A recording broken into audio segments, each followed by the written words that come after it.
Hey guys, welcome to this week's episode of Ute Dash. As always, I am Sammy Mora, and I am joined by the lovely Cole Bagley. Cole, how are you today? Doing pretty good. For the first time in 2 weeks, Utah men's basketball finally pulled out a victory, and it was a surprising one. So, Victory Sunday. Victory Sunday all around, It's Victory Sunday for some teams, but not other teams. Volleyball got swept, kind of depressing. But women's basketball got canceled, soccer lost. But, it's the sports that we wanted to win won, and the team that we didn't expect to win won. So, we'll just jump right into it. So Utah Gymnastics, number 4 Red Rocks, hosted Cal on Friday night. Number 9 Cal. Not the best meet to start things out for the Red Rocks. I'm not gonna lie. You're down after 2 rotations. It looks like Cal might start to pull away. First 2 rotations, you didn't score above a 9.875, which is so unlike this Red Rocks team. But it took 14 routines. That's almost 2.5 rotations to get a score above a 9.9. And it was my girl, Crystal Issa, who got it on the beam. We love that. Abby followed right up with a 9.9. Adrian had an 9.875, but it's still a good score. And then Miley O'Keefe, the birthday girl, should have gotten a 10 on the beam. That beam routine was beautiful, but fantastic. Floor looked good. Jaden Rucker making a name for herself on the floor for Utah. I really enjoy watching her compete. Sydney Solowski, as always, 9.9. I was like, this is the meet. She's going to get a 10. I know it. And then she didn't. And I felt a little awkward, but it was a good time, But I think, honestly, my favorite moment of the night came when Alani Sabato did her exhibition on floor.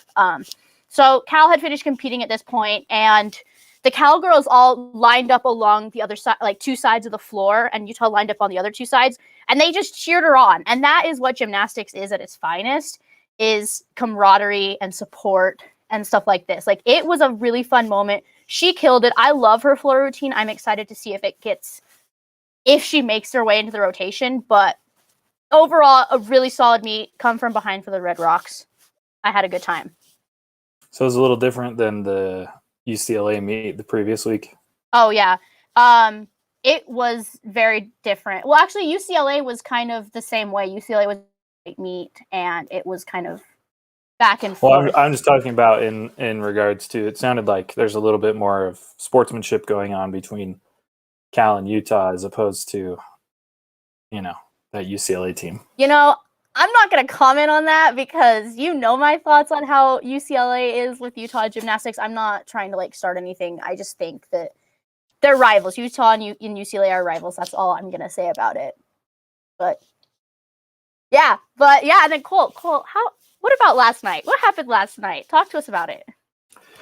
I mean, the best win of the season for men's basketball, surprising win. They upset the number 19 USC Trojans 71-61. Not only is it impressive to beat a top 25 team, technically a top 20 team, but to beat them by 10 points, not just one possession or something at the buzzer, but a double-digit spread. That's impressive. The second half was really the difference maker, as the first half really looked like typical Utah basketball. They were heavily outscored.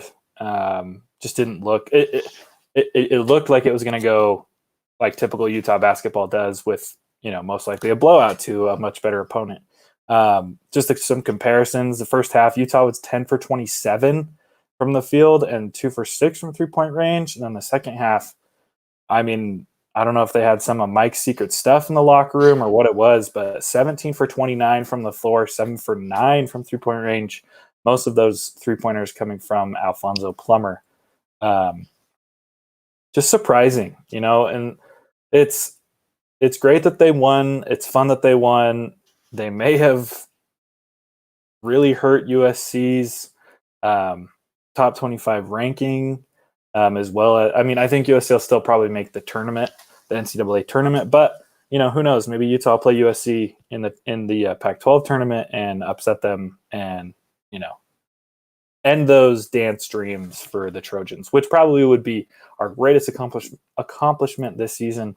But we'll see. But just I don't know. It's as fun as it was to watch that game and to watch them win. It's also kind of frustrating, right? Because Where has it's this like, team been all year? exactly. It's just weird. I mean, you did have Janssenen back from his short little stint with the Finnish national team, which I think was a big difference maker. But it's frustrating, to see this team, especially. It wasn't even a full game. It was just the second half. The second half, yeah. That's the frustrating thing with Utah basketball is it's like, man, why can you guys play like this for 20 minutes, but majority of the other time, it doesn't look good. It looks more like the first half, most of the time. So yeah, I think Ian Martinez looked really good last night too. I watched the second half of the game, and kid's got some talent. I'm excited to see how he flourishes in this program. Yeah, he's got hops. I think he's got game. Yeah, I'd say that. Besides Timmy Allen, I'd say Ian Martinez, maybe Pela Larson are two of our most talented players. With some of the most potential. I really like Ian Martinez. I think over the last 2 games he's played really well. Even in the loss there to UCLA the other day, he had a great game. He was very involved on both ends of the floor, had a couple blocks, a really nice assist to Brandon Carlson. And I think his basketball IQ is really high. And that's one thing that I really like, no matter what sport it is, when you can just tell that a player's IQ is high, they're aware of what's going on around them. They're not just narrowly focused on just offense or just defense or just a certain part of offense. They kind of see the whole floor, the whole field. And I think Martinez might do that better than just about anybody on the team. So I'm excited to see what he can do moving forward. But Carlson also had a big game. I think he had some blocks, and it was a solid game for him as well, I think. Yeah, defensively, I'd say that he was good. Offensively, making an impact. He didn't score a lot of points, but some of the screens that he's able to set, and he's really developed a jump shot this season, which has helped to kind of stretch the floor a little bit. But for me, the biggest difference maker in yesterday's victory was just Alfonso Plummer playing extremely well and efficient. If he's rolling and his 3 ball is falling, the team usually finds itself winning games. That was obvious in the game against Colorado, and then obviously yesterday. To be honest, it's tough. I think a big difference maker, like I kind of said earlier, was Janssenen was back, and as much as it's not a good thing. I'm not saying it's positive. You hate to see it. Rylan Jones going down early with injury, but I think it impacted the game heavily. I mean, it gave Alfonso. He was no longer just coming off the bench. He played about 30 minutes. Mm-hmm. He stepped up big.